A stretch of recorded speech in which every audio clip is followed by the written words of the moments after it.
Here to provide us with some insights into finding your purpose in life is Sadia Southgate. Welcome back to Afternoon Express. Thank you so much for having me. It's so lovely to have you back. Yes. So Sadia, I would think that you are living your life's purpose. Definitely. But what does that mean for most people? So many people struggle with what is my purpose? You know, it's a very tricky question to answer because if you look at the term life's purpose, it's very broad, but it can also just be like people trying to navigate through understanding what it really means. Okay. But it's the thing that makes you get up in the morning, go and do your passion, go and fulfill your passion, go back home, feel fulfilled, get up the next day and continue doing that. So it's basically coming down to the thing that motivates you, that drives you and fulfills you every single day. So in a nutshell, it's the thing that makes you feel alive. Now, what if someone's not feeling alive? How do they feel that energy and electricity of that aliveness? It's very difficult, but the thing that really makes us feel alive is the thing that really speaks to our strengths. So Yes. essentially for me, when it comes down to my strength, it's looking at this is what I'm good at, that's what I'm not good at. So that's the thing that's going to bring that sense of purpose. But ultimately, I feel that, you know, when it comes to life's purpose, there's such a variety of things that we can look at, and where your passion is where your purpose lies. Yeah, that's such a beautiful definition of purpose. I love that. I feel that where you feel alive is probably where you're meant to be. But you mentioned something so important, and that is your strengths. I think so often in life, generally speaking, the average human being tends to gravitate towards what am I bad at, Yes. as opposed to what am I good at. And when you start focusing on your strengths and what you're good at, a whole world can open up for you. But the sad reality is that we have a large percentage of the population globally that feels depressed, that's in a state of just low energy and malaise. How do they find out what they're good at when they feel that they're not good at anything? Yes, that's a very good question. I think my very simple answer is to seek professional help. And with seeking professional help, you can speak to a therapist or a counselor that is able to help you to navigate through, firstly, your childhood, because a lot of our perspective, our purpose also derives from that, and we find a sense of meaning in our lives as well.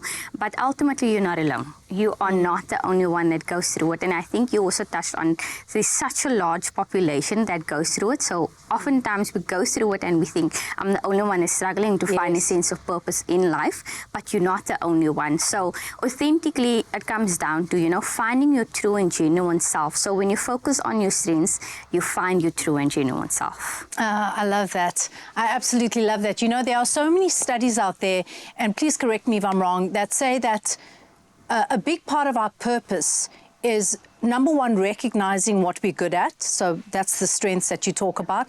But number two, and this is what's most important, is that you share that with the community. Definitely. And it's finding a sense of connection as well, and sense of belonging. You know, if we look at Maslow's hierarchy of needs, Yes. it's a basic need to feel that sense of belonging. Please explain that to us. I love that you brought that up.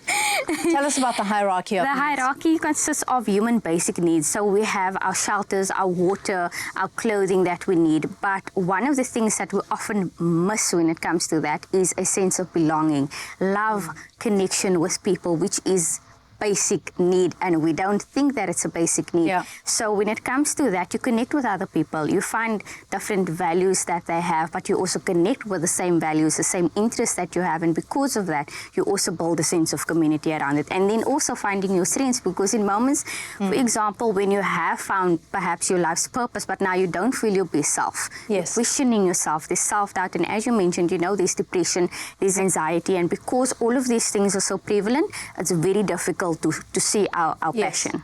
So if we recognize the huge role that the community plays in how we feel about ourselves, and importantly, how good we feel about ourselves, because you feel a sense of purpose in community, where would you suggest that people start growing that community, being a part of a community? Yes, I think it's putting yourself out there. Firstly, also you can explore your passion for yourself first, because we can't give something that we don't have. So a lot of the times I think it's also looking at, do I need external validation to to find my life's purpose. So asking... Do I need external validation to find my life's purpose? Okay. Yes. So sometimes people thrive on external validation, but that's kind of a misconception, because it's very dangerous, because if that person is removed from the equation, I'm always going to feel invalidated.